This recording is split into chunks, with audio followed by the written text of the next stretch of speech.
Hello ಎಲ್ರಿಗೂ ನಮಸ್ಕಾರ, ಹಾಗೆಯೇ ಶುಭೋದಯ. ಸೊ ಇವತ್ತು ಬಿಗ್ ಮ್ಯಾಚ್ ಡೇ ಅಂತಲೇ ಹೇಳ್ಬೋದು. ಯಾಕಂದರೆ ಸೌದರ್ನ್ ಡರ್ಬಿ ಅಂದರೆ RCB ವರ್ಸಸ್ CSK ಮ್ಯಾಚ್ ಇದೆ ಇವತ್ತು. ಸೊ ಎಲ್ಲರೂ ಕೂಡ ಎಕ್ಸೈಟಿಂಗ್ ಆಗಿರ್ತೀರ ಅಂತ ಗೊತ್ತಿದೆ. ಸೊ ಅದಕ್ಕೇ ಸಣ್ಣದಾಗಿರೋ ಪ್ರಿವ್ಯೂ ವಿಡಿಯೋನ ತಂದಿದ್ದೀನಿ. ಸೊ ಅದಕ್ಕೂ ಮೊದಲು ಚಾನಲ್ಗೆ ಹೊಸಬರಾಗಿದ್ದರೆ ದಯವಿಟ್ಟು ಸಬ್ಸ್ಕ್ರೈಬ್ ಮಾಡ್ಕೊಳ್ಳಿ ಅಂತ ಹೇಳ್ತಾ ಪಟಾಪಟಾಗಿ ಈ ವಿಡಿಯೋನ ಸ್ಟಾರ್ಟ್ ಮಾಡೋಣ ಬನ್ನಿ. ಸೊ ಮೊದಲೇದಾಗಿ ಹೇಳಬೇಕು ಅಂದರೆ ಮೊಮೆಂಟಮ್ನಲ್ಲಿ ಕರೆಂಟ್ ಆಗಿರೋದು ಅಂದರೆ RCB. ಯಾಕಂದರೆ ಮೊದಲ ಪಂದ್ಯವನ್ನು ಕೇವಲ 15.2 ಓವರ್ನಲ್ಲೇ ಚೇಸ್ ಮಾಡಿ ಆಗಿದೆ, ಅದು ಕೂಡ 200+ ಟಾರ್ಗೆಟನ್ನು. ಸೊ ಒಳ್ಳೆ ಮೊಮೆಂಟಮ್ನಲ್ಲಿದ್ದಾರೆ. ಆದರೆ ಚೆನ್ನೈ ಕಡೆ ಬರೋದಾದರೆ 2 ಪಂದ್ಯವನ್ನು ಸೋತು ಇನ್ನೂ ಕೂಡ ಮೊದಲ ಜಯಕ್ಕಾಗಿ ಹುಡುಕಾಡ್ತಾ ಇದ್ದಾರೆ IPL 2026ನಲ್ಲಿ. ಸೊ ಮೊದಲ ಮ್ಯಾಚ್ನಲ್ಲಿ ಬ್ಯಾಟಿಂಗ್ ಚೆನ್ನಾಗಿ ಬಂದಿರಲಿಲ್ಲ ಅವ್ರಿಗೆ. ಸೊ ಸೆಕೆಂಡ್ ಮ್ಯಾಚಲ್ಲಿ ಬ್ಯಾಟಿಂಗ್ ಚೆನ್ನಾಗಿ ಬಂದಿತ್ತು, ಆದರೆ ಬೌಲಿಂಗ್ ಚೆನ್ನಾಗಿ ಬಂದಿಲ್ಲ. ಸೊ ಈ ಥರ ಸ್ವಲ್ಪ ಸಮಸ್ಯೆಯಲ್ಲಿರೋದು ಚೆನ್ನೈ ಸೂಪರ್ ಕಿಂಗ್ಸ್ ಅಂತಲೇ ಹೇಳ್ಬೋದು. ಆದರೆ RCB ಕಡೆ ಬರೋದಾದರೆ well settled team, champion side. ಹಾಗೆಯೇ ಹೋದ ಥರದ ಟೀಮನ್ನೇ ಇನ್ನೂ ಕೂಡ ಸ್ಟ್ರಾಂಗ್ ಮಾಡ್ಕೊಂಡಿದ್ದಾರೆ ಇನ್ಫ್ಯಾಕ್ಟು. ಸೊ ಇನ್ನು ಲಾಸ್ಟ್ 3 ಮ್ಯಾಚನ್ನು RCBನೇ ವಿನ್ ಆಗಿದ್ದಾರೆ ಅಂತ ಅಂದ್ಕೊಳ್ತೀನಿ, ಲಾಸ್ಟ್ 3 ಬ್ಯಾಟಲ್ಸನ್ನು. ಆದರೆ ಓವರಾಲ್ ಹೆಡ್ ಟು ಹೆಡ್ ವಿಚಾರಕ್ಕೆ ಬರೋದಾದರೆ ಚೆನ್ನೈ ಸೂಪರ್ ಕಿಂಗ್ಸ್ ಡಾಮಿನೇಟ್ ಮಾಡಿದ್ದಾರೆ. ಯಾಕಂದರೆ 35 ಪಂದ್ಯಗಳು ಮುಖಾಮುಖಿಯಾಗಿದ್ದಾರೆ RCB ವರ್ಸಸ್ CSK. 21 ಪಂದ್ಯವನ್ನು ಭರ್ಜರಿಯಾಗಿ CSKನೇ ವಿನ್ ಆಗಿದ್ದಾರೆ. RCB 13 ಮ್ಯಾಚನ್ನು ವಿನ್ ಆಗಿದ್ದಾರೆ, ನೋ ರಿಸಲ್ಟ್ ಆಗಿದೆ. ಸೊ ಆದರೆ ಇವಾಗ ಇತ್ತೀಚಿನ ದಿನಗಳಲ್ಲಿ RCBನೇ ಡಾಮಿನೇಟ್ ಮಾಡ್ತಾಯಿದ್ದಾರೆ, RCB ವರ್ಸಸ್ CSK ಪಂದ್ಯ ಆದಾಗಿಂದ. ಇನ್ನು 2025ರಲ್ಲಿ ಚಿಪಾಕರ್ಸನ್ನು ಕೂಡ ಎಂಡ್ ಮಾಡಿದ್ದಾರೆ ಅಂತಲೇ ಹೇಳ್ಬೋದು. 17 ವರ್ಷದಿಂದ ಚಿಪಾಕಲ್ಲಿ ವಿನ್ ಆಗಿರಲಿಲ್ಲ, 2025ರಲ್ಲಿ ವಿನ್ ಆಗಿದ್ದಾರೆ. ಸೊ ಹಾಗಾಗಿ ಎಲ್ಲ ಆ್ಯಂಗಲ್ನಿಂದನೂ RCB ಈ ಬಾರಿ ಕೂಡ ಸಾಕಷ್ಟು ಸ್ಟ್ರಾಂಗ್ ಆಗಿಯೇ ಕಾಣ್ತಾ ಇದೆ. ಇನ್ನು ವೆಂಕಟೇಶ್ ಅಯ್ಯರ್ ಅವರು ಎಂಟ್ರಿ ಕೊಡ್ಬೋದು ಅಂತ ಅನಿಸ್ತಾ ಇದೆ ಇವತ್ತಿನ ಪಂದ್ಯಕ್ಕೆ. ಸೊ ಚಿನ್ನಸ್ವಾಮಿಯಲ್ಲಿ ಮ್ಯಾಚ್ ನಡೀತಾ ಇರೋದು. ಸೊ ಬ್ಯಾಟಿಂಗ್ ಪ್ಯಾರಡೈಸು 200+ ಬರ್ಬೋದು ಅಂತ ಅನಿಸುತ್ತೆ ಈ ಮ್ಯಾಚ್ನಲ್ಲೂ ಕೂಡ. ಸೊ ಮೋಸ್ಟ್ ಪ್ರಾಬಬ್ಲಿ ಚೇಸಿಂಗ್ ಮಾಡಿದ ತಂಡ ಬೆಟರ್ ಆಗ್ಬೋದು ಅಂತ ಅನಿಸುತ್ತೆ. ಸೊ ಇಷ್ಟಾದರೆ ಇನ್ನು ಪ್ರೊಬ್ಯಾಬಲ್ ಪ್ಲೇಯಿಂಗ್ 11 ಕಡೆಗೆ ಹೋಗೋಣ ಸ್ಟ್ರೈಟ್ ಅವೇ. ಸೊ RCB ಅಂತೂ ಸೇಮ್ ಟೀಮನ್ನು ಆಡಿಸ್ಬೋದು ಅಂತ ಒಂದು ಆ್ಯಂಗಲಲ್ಲಿ ಅನಿಸ್ತಾ ಇದೆ. ಆದರೆ ಇನ್ನೊಂದು ಕಡೆ ವೆಂಕಟೇಶ್ ಅಯ್ಯರ್ ಅವರು ಸ್ಟ್ರೈಟ್ ಅವೇ ಮ್ಯಾಚಿಗೆ ಬರ್ಬೋದು ಅಂತ ಅನಿಸ್ತಾ ಇದೆ. ಅಭಿನಂದನ್ ಸಿಂಗ್ ಅವರ ಬದಲು ವೆಂಕಟೇಶ್ ಅಯ್ಯರ್ ಇವತ್ತಿನ ಪಂದ್ಯಕ್ಕೆ ಕಣಕ್ಕಿಳೋ ಚಾನ್ಸ್ ಇದೆ ಅಂತ ಅನಿಸುತ್ತೆ. ಬರಬೇಕು ಅಂತ ಹೇಳ್ತೀನಿ, ಯಾಕಂದರೆ ಬ್ಯಾಟಿಂಗ್ ಬೌಲಿಂಗ್ ಎರಡೂ ಕೂಡ ಮಾಡ್ತಾರೆ.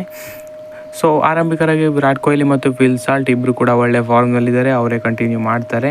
ಇನ್ನು ಫಿಲ್ ಸಾಲ್ಟ್ ಏನಾದ್ರು ಚೆನ್ನಾಗಿ ಆಡಿಲ್ಲ ಅಂದರೆ ಬೆತ್ತಲ್ ಆಪ್ಷನ್ ಕೂಡ ಇದೆ. ಸೊ 1-2-3 ಮ್ಯಾಚು ಫಿಲ್ ಸಾಲ್ಟ್ ಅವ್ರನ್ನೇ ಆಡಿಸ್ಬೋದು ಅಂತ ಅನಿಸುತ್ತೆ. ಅದಾದ ಬಳಿಕ 1 ಡೌನ್ನಲ್ಲಿ ದೇವದತ್ ಪಡಿಕ್ಕಲ್ ಜಾಗದಲ್ಲಿ ಯಾವುದೇ ಬದಲಾವಣೆ ಇಲ್ಲ, ಆ ಲೆವೆಲ್ ಫಾರ್ಮ್ನಲ್ಲಿದ್ದಾರೆ ಅವರು ಕೂಡ. ಅದಾದ ಬಳಿಕ ನಾಯಕ ರಜತ್ ಪತಿದಾರ್ ಹೋದ ಮ್ಯಾಚ್ನಲ್ಲಿ ಅವರು ಕೂಡ ಡಿಮಿರ್ ಬ್ಯಾಟಿಂಗನ್ನು ಮಾಡಿದರು, ರಜತ್ ಪತಿದಾರ್ ಇರ್ತಾರೆ. ನಂಬರ್ 5ನಲ್ಲಿ ಜಿತೇಶ್ ಶರ್ಮಾ, ಅದಾದ ಬಳಿಕ ಟಿಮ್ ಡೇವಿಡ್ ಮತ್ತು ರೊಮಾರಿಯೋ ಶೆಪರ್ಡ್ ಇಬ್ಬರು ಬೀಸ್ಟ್ಗಳಿದ್ದಾರೆ ನಮ್ಮ ಟೀಮ್ನಲ್ಲಿ. ಇನ್ನು ಅದಾದ ಬಳಿಕ ಕೃನಾಲ್ ಪಾಂಡ್ಯ ಬಳಿಕ ವೆಂಕಟೇಶ್ ಅಯ್ಯರ್ ಬರ್ಬೋದಾ ಅಂತ ಒಂದು ಆಪ್ಷನ್ ಇರಲಿ. ಖಂಡಿತವಾಗ್ಲೂ ಬೌಲರ್ ಆಗಿ ಆಡಿಸ್ಕೊಬೋದು ಇನ್ ಕೇಸ್ ಏನಾದರೂ ಅಷ್ಟು ಡೆಪ್ತ್ ತನಕ ಬ್ಯಾಟಿಂಗ್ ವಿಕೆಟ್ ಕಳ್ಕೊಂಡಿಲ್ಲ ಅಂತ ಹೇಳಿದ್ರೆ. ಇಲ್ಲಾಂದರೆ ರಜತ್ ಪತಿದಾರ್ ಅವರ ಪ್ಲೇಸ್ನಲ್ಲಿ ವೆಂಕಟೇಶ್ ಅಯ್ಯರ್ ಬರೋ ಚಾನ್ಸಸ್ಗಳು ಇದೆ, ಆ ಥರ ಕೂಡ ಮಾಡ್ಬೋದು. ಇಲ್ಲಾಂದರೆ ಜಿತೇಶ್ ಶರ್ಮಾ ಅವರು ಜಾಗಕ್ಕೆ ವೆಂಕಟೇಶ್ ಅಯ್ಯರ್ ಬರೋ ಅಂದರೆ ಬ್ಯಾಟಿಂಗ್ ಆರ್ಡರ್ನಲ್ಲಿ ಆ ಥರ ಬರೋ ಚಾನ್ಸಸ್ಗಳು ಇದೆ ಅಂತಲೇ ಹೇಳ್ಬೋದು. ಸೊ ವೆಂಕಟೇಶ್ ಅಯ್ಯರ್ ಅವರು ಆ್ಯಡ್ ಆಗ್ಬೋದು ಅಂತ ಅನಿಸುತ್ತೆ ಪ್ಲೇಯಿಂಗ್ 11ಗೆ. ಇನ್ನು ಜೇಕಬ್ ಡಫಿ ಮತ್ತು ಭುವನೇಶ್ವರ್ ಕುಮಾರ್. ಸೊ ಇಂಪ್ಯಾಕ್ಟ್ನಲ್ಲಿ ಸುಯಾಶ್ ಶರ್ಮಾ ಬರ್ತಾರೆ. ಸೊ ಜೇಕಬ್ ಡಫಿಗಂತೂ ಅದ್ಭುತವಾದ ಡೆಬ್ಯೂ ಆಗಿದೆ ಲಾಸ್ಟ್ ಪಂದ್ಯದಲ್ಲಿ. ಸೊ ಹೆಜಲ್ವುಡ್ ಅವರು ಬರ್ತಾರೆ ಇಲ್ವ ಅಂತ ಗೊತ್ತಿಲ್ಲ. ಹೆಜಲ್ವುಡ್ ಬಂದರೆ ಡಫಿನೇ ತೆಗಿಬೇಕಾಗಬಹುದು, ಇಲ್ಲ ಅಂತ ಹೇಳಿದ್ರೆ ಶೆಪರ್ಡ್ ಅವರ ಜಾಗಕ್ಕೆ ಬರಬೇಕು. ಶೆಪರ್ಡ್ ಅವ್ರನ್ನ ತೆಗಿಯಲ್ಲ, ಯಾಕಂದರೆ CSK ವಿರುದ್ಧ ಲಾಸ್ಟ್ ಮ್ಯಾಚು ಆ ಥರ ಗುದ್ದಿದ್ದಾರೆ ಅವರು. ಸೊ ಹಾಗಾಗಿ ಡಫಿಗೆ ಬದಲು ಜವೇಶ್ ಹೆಜಲ್ವುಡ್ಡೇ ಬರ್ಬೋದು ಇವರೇನಾದ್ರು ಬಂದರೆ.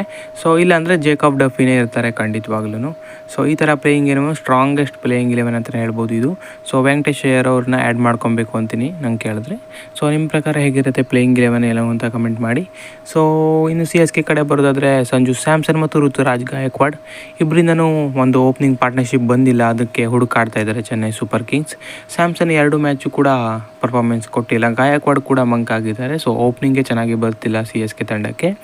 1 ಡೌನ್ನಲ್ಲಿ ಆಯುಷ್ ಮಾತ್ರ ಸಖತ್ತಾಗಿರೋ ಫಾರ್ಮ್ನಲ್ಲಿದ್ದಾರೆ. ಇನ್ಫ್ಯಾಕ್ಟು ಸಖತ್ತಾಗಿ ಬ್ಯಾಟಿಂಗ್ ಮಾಡಿದ್ದಾರೆ ಹೋದ ಪಂದ್ಯ ಪಂಜಾಬ್ ಕಿಂಗ್ಸ್ ವಿರುದ್ಧ. ಅದಾದ ಬಳಿಕ ನಂಬರ್ 4ನಲ್ಲಿ ಸರ್ಫರಾಜ್ ಖಾನ್ ಅವರು ಕೂಡ ಸಖತ್ ಟಚ್ನಲ್ಲಿದ್ದಾರೆ. ಅದಾದ ಬಳಿಕ ಶಿವಮ್ ದುಬೆ ಕೂಡ ಒಳ್ಳೆ ಫಾರ್ಮ್ನಲ್ಲಿದ್ದಾರೆ. ಕಾರ್ತಿಕ್ ಶರ್ಮಾ, ಪ್ರಶಾಂತ್ ವೀರ್ ಈ ಇಬ್ಬರು ಅಷ್ಟೊಂದು ಪರ್ಫಾರ್ಮೆನ್ಸ್ ಕೊಡ್ತಾ ಇಲ್ಲ. ಸೊ ಎಕ್ಸ್ಪೆನ್ಸಿವ್ ಬೈ ಆಗಿತ್ತು ಅವರು ಅನ್ಕ್ಯಾಪ್ಡ್ ಕ್ಯಾಟಗರಿಯಲ್ಲಿ. ಸೊ ಅದೇ ರೀತಿ ಪರ್ಫಾರ್ಮೆನ್ಸ್ ಬರ್ತಿಲ್ಲ ಅಂತಲೇ ಹೇಳ್ಬೋದು. ಸೊ ಮುಂದಿನ ಪಂದ್ಯಗಳಲ್ಲಿ ಬಂದರೂ ಬರಬಹುದು. ಅದರ ಬಳಿಕ ನೂರ್ ಅಹಮದ್, ಅನ್ಶುಲ್, ಕಂಬೋಜ್, ಮ್ಯಾಟ್ ಹೆನ್ರಿ ಮತ್ತು ಖಲೀಲ್ ಅಹಮದ್. ಇನ್ನು ಇಂಪ್ಯಾಕ್ಟ್ ಪ್ಲೇಯರಲ್ಲಿ ಓವರ್ಟನ್ ಬರ್ಬೋದು, ಇಲ್ಲಾಂದರೆ ಸ್ಪೆನ್ಸರ್ ಜಾನ್ಸನ್ ಬರ್ಬೋದು ಅಂತ ಅನಿಸುತ್ತೆ. ಸೊ CSKನೂ ಕೂಡ ರಿಲೇಟಿವ್ಲಿ ಚೆನ್ನಾಗಿಯೇ ಇದೆ. ಅದ್ರ ಬಾಲಿಂಗ್ ಲೈನಪ್ ತುಂಬಾ ವೀಕ್ ಥರ ಕಾಣ್ತಾ ಇದೆ.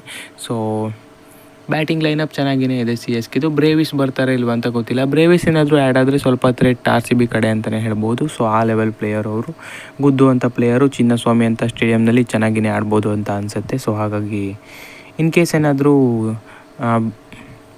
ಬ್ರೇವಿಸ್ ಅವರು ಬಂದರೆ ಸ್ಟ್ರೇಟ್ ಅವೇ ಪ್ಲೇಯಿಂಗ್ 11ಗೆ ಬರ್ತಾರೆ. ಸೊ ಸ್ವಲ್ಪ ಥ್ರೆಟ್ ಆಗ್ಬೋದು RCB ತಂಡಕ್ಕೆ. ಇಲ್ಲ ಅಂತ ಹೇಳಿದ್ರೆ RCBನೇ ರಿಲೇಟಿವ್ಲಿ ಸ್ಟ್ರಾಂಗ್ ಆಗಿ ಕಾಣ್ತಾ ಇದೆ ಈ ಎರಡು ತಂಡನ ನೋಡ್ತಾ ಇದ್ದರೆ. ಸೊ ಹಾಗಾಗಿ ಚಾನ್ಸಸ್ ಜಾಸ್ತಿ ಇರೋದು RCB ಕಡೆ. ಸೊ ಲಾಸ್ಟ್ 7 ಮ್ಯಾಚಲ್ಲಿ 4 RCB ವಿನ್ ಆಗಿದೆ ಅಂತ ಅಂದ್ಕೊಂಡಿದ್ದೀನಿ. ಸೊ ಸ್ವಲ್ಪ ಸ್ಲೈಟ್ ಎಡ್ಜ್ ಇವಾಗ RCB ಕಡೆನೇ ಬರ್ತಿದೆ. ಇನ್ನು ಲಾಸ್ಟ್ 3 ಮ್ಯಾಚ್ RCBನೇ ವಿನ್ ಆಗಿದೆ 2025ರಿಂದ ಕನ್ಸಿಡರ್ ಮಾಡೋದು ಅಂತ ಹೇಳಿದ್ರೆ. ಸೊ ಹಾಗಾಗಿ ಎಲ್ಲ ಆ್ಯಂಗಲಿಂದ ನೋಡಿದ್ರೆ RCB ವಿನ್ ಆಗ್ಬೋದು ಅಂತ ಅನಿಸ್ತಾ ಇದೆ. ಆದರೆ CSK ಕೂಡ ಸ್ಟ್ರಾಂಗ್ ಟೀಮೇನೆ, overall head to head ಅವರೇನೆ ಡಾಮಿನೇಟ್ ಮಾಡಿರೋದು. ಸೊ ಹಾಗಾಗಿ ಏನು ಬೇಕಾದರೂ ಆಗ್ಬೋದು. ಇವತ್ತಿನ ಕರೆಂಟ್ ಮ್ಯಾಚ್ಗೆ ನೋಡಿದ್ರೆ RCB ವಿನ್ ಆಗ್ಬೋದು ಅಂತ ಅನಿಸ್ತಾ ಇದೆ. ಇನ್ನು ಕೀ ಬ್ಯಾಟಲ್ನ ಬಗ್ಗೆ ಮಾತನಾಡೋಣ. So Jacob Duffy versus Ruturaj Gaikwad. Opening ಸ್ಪೆಲ್ಲಲ್ಲಿ ಋತುರಾಜ್ ಗಾಯಕ್ವಾಡ್ ಅವ್ರಿಗೆ ಜೇಕಬ್ ಡಪ್ಪಿ ಅವರು ಕಾಟ ಕೊಡ್ಬೋದು ಅಂತ ಅನಿಸ್ತಾ ಇದೆ. ಸೊ ಸ್ವಲ್ಪ ಸ್ಟ್ರಗಲ್ ಮಾಡ್ಬೋದು ಜೇಕಬ್ ಡಪ್ಪಿ ಅವ್ರಿಗೆ ಋತುರಾಜ್ ಗಾಯಕ್ವಾಡ್ ಅಂತ ಅನಿಸ್ತಾ ಇದೆ. ಇನ್ನು ಅದಲ್ಲದೆ ಸ್ಯಾಮ್ಸನ್ ವರ್ಸಸ್ ಭುವನೇಶ್ವರ್ ಕುಮಾರ್ ಸ್ವಲ್ಪ ಸ್ಯಾಮ್ಸನ್ ಅವ್ರಿಗೆ ಕಾಟ ಕೊಡ್ಬೋದು ಅಂತ ಅನಿಸುತ್ತೆ. ಸ್ವಿಂಗ್ ಬಾಲ್ಗೆ ಸ್ವಲ್ಪ ಸ್ಟ್ರಗಲ್ ಮಾಡ್ಬೋದು ಸ್ಯಾಮ್ಸನ್ ಅಂತ ಅನಿಸುತ್ತೆ. ಸೊ ಹಾಗಾಗಿ ಭುವನೇಶ್ವರ್ ಕುಮಾರ್ ವರ್ಸಸ್ ಸ್ಯಾಮ್ಸನ್ ಬ್ಯಾಟಲ್ ನೋಡೋದಕ್ಕೆ ಚೆನ್ನಾಗಿರ್ಬೋದು. ಇನ್ನು ವಿರಾಟ್ ಕೊಹ್ಲಿ ವರ್ಸಸ್ ನೂರ್ ಅಹಮದ್ ಬ್ಯಾಟಲ್ ನೋಡೋದಕ್ಕೂ ಚೆನ್ನಾಗಿರಬಹುದು. ಯಾಕಂದರೆ ಸ್ವಲ್ಪ ಸ್ಟ್ರಗಲ್ ಮಾಡ್ತಾರೆ ಅಂತ ಹೇಳಿದ್ರು ಕೂಡ ವಿರಾಟ್ ಕೊಹ್ಲಿ ವರ್ಸಸ್ ನೂರ್ ಅಹಮದ್ ಚೆನ್ನಾಗೇ ಆಡ್ತಾರೆ. ಇನ್ಫ್ಯಾಕ್ಟ್ ಸ್ಪಿನ್ಗೆ ಸ್ವಲ್ಪ ಸ್ಟ್ರಗಲ್ ಮಾಡೋದನ್ನು ನೋಡ್ತೀವಿ. ಸೊ ಹಾಗಾಗಿ ನೂರ್ ಅಹಮದ್ ವರ್ಸಸ್ ವಿರಾಟ್ ಕೊಹ್ಲಿ ಬ್ಯಾಟಲ್ ಚೆನ್ನಾಗಿರ್ಬೋದು ಅಂತ ಅನಿಸುತ್ತೆ. ಇನ್ನು ಇದಲ್ಲದೆ ಸುಮಾರು ಬ್ಯಾಟಲ್ಗಳು ಇದೆ. ಸೊ ಅದನ್ನು ನೀವು ಮ್ಯಾಚ್ನಲ್ಲೇ ನೋಡಬೇಕು. ಸೊ ಟಾಪ್ ಪರ್ಫಾರ್ಮರ್ ಇದನ್ನೆಲ್ಲ ಯಾರಾಗ್ಬೋದು ಏನು ಅಂತ ಕಮೆಂಟ್ ಮಾಡಿ ತಿಳಿಸಿ. ವಿರಾಟ್ ಕೊಹ್ಲಿಗೆ ಮತ್ತೊಮ್ಮೆ ಒಳ್ಳೆ ಮ್ಯಾಚ್ ಬರ್ಬೋದು ಅಂತ ನನಗೆ ಅನಿಸ್ತಾ ಇದೆ. ಸೊ ಓಪನರ್ಸ್ ಸಖತ್ತಾಗಿಯೇ ಆಡ್ಬೋದು ಅಂತ ಅನಿಸುತ್ತೆ ಇವತ್ತಿನ ಪಂದ್ಯಕ್ಕೆ ವಿರಾಟ್ ಕೊಹ್ಲಿ ಮತ್ತು ಫಿಲ್ ಸಾಲ್ಟು. ಸೊ ಚೇಸಿಂಗ್ ಆದ ತಂಡಕ್ಕೆ ಜಾಸ್ತಿ ಅಡ್ವಾಂಟೇಜ್ ಇರ್ಬೋದು ಅಂತ ಅನಿಸುತ್ತೆ ಚಿನ್ನಸ್ವಾಮಿ ಸ್ಟೇಡಿಯಂನಲ್ಲಿ. ಸೊ ನೋಡೋಣ ಏನು ಅಂತ. ಸೊ ಪ್ರಿಡಿಕ್ಷನ್ ಮಾಡೋದಾದರೆ RCB ಮ್ಯಾಚನ್ನು ವಿನ್ ಆಗ್ಬೋದು ಅಂತ ಅನಿಸ್ತಾ ಇದೆ. ಸೊ ನಿಮ್ಮ ಪ್ರಕಾರ ಯಾರು ವಿನ್ ಆಗ್ಬೋದು ಏನು ಅಂತ ಕಮೆಂಟ್ ಮಾಡಿ ತಿಳಿಸಿ. ಹಾಗೆಯೇ ಹೆಚ್ಚಿನ ವಿಡಿಯೋಗಾಗಿ ದಯವಿಟ್ಟು ಸಬ್ಸ್ಕ್ರೈಬ್ ಮಾಡಿ ಸ್ಪೋರ್ಟ್ಸಿಂಗ್ ಕನ್ನಡ. ಇನ್ನೊಂದು ವಿಚಾರ ಅಂದರೆ MS ಧೋನಿ ಅವರು ಕೂಡ ಈ ಮ್ಯಾಚ್ ಇರೋದಿಲ್ಲ ಅಂತ ಅನಿಸುತ್ತೆ. ಸೊ ಅದೊಂದು ಸ್ಯಾಡ್ ನ್ಯೂಸ್ ಅಂತಲೇ ಹೇಳ್ಬೋದು. ಯಾಕಂದರೆ ಅವರು ಪ್ರೆಸೆನ್ಸ್ ಇದ್ದರೆ ಇನ್ನೂ ಕೂಡ ನೆಕ್ಸ್ಟ್ ಲೆವೆಲ್ ಆಗಿರುತ್ತಿತ್ತು ಮ್ಯಾಚ್ ಅಂತಲೇ ಹೇಳ್ಬೋದು. ಸೊ ನೋಡೋಣ, ಮ್ಯಾಚ್ ಚೆನ್ನಾಗಿ ಆಗ್ಬೋದು ಅಂತ ಅನಿಸ್ತಾ ಇದೆ. ಸೌದರ್ನ್ ಡರ್ಬಿ ಮ್ಯಾಚು ಯಾರು ವಿನ್ ಆಗ್ತಾರೆ ಏನು ಅಂತ ನೋಡೋಣ. ಸೊ ಈ ಬಾರಿ ಒಂದೇ ಮ್ಯಾಚ್ ಇರೋದು. ಸೊ ಇದಾದಮೇಲೆ ನೆಕ್ಸ್ಟ್ ಇಯರೇ RCB ವರ್ಸಸ್ CSK ಬ್ಯಾಟಲ್ ಸಿಗೋದು. ಸೋಷಿಯಲ್ ಮೀಡ್ಯಾದಲ್ಲಿ ಆಗಿರ್ಬೋದು, ಇಲ್ಲ ಮ್ಯಾಚ್ನಲ್ಲಾಗಿರ್ಬೋದು, ಬ್ಯಾಟಲ್ ನೆಕ್ಸ್ಟ್ ಲೆವೆಲ್ ಆಗಿಯೇ ಇರುತ್ತೆ RCB ವರ್ಸಸ್ CSK ಅಂತ ಹೇಳಿದ್ರೆ. ಸೊ ಇದಾಗಿತ್ತು ಈ ಮ್ಯಾಚ್ನ ಕುರಿತಾದಂತಹ ಪ್ರಿವ್ಯೂ. ಹೆಚ್ಚಿನ ವಿಡಿಯೋಗಾಗಿ ದಯವಿಟ್ಟು ಸಬ್ಸ್ಕ್ರೈಬ್ ಮಾಡಿ sports in Kannada. Thank you, bye.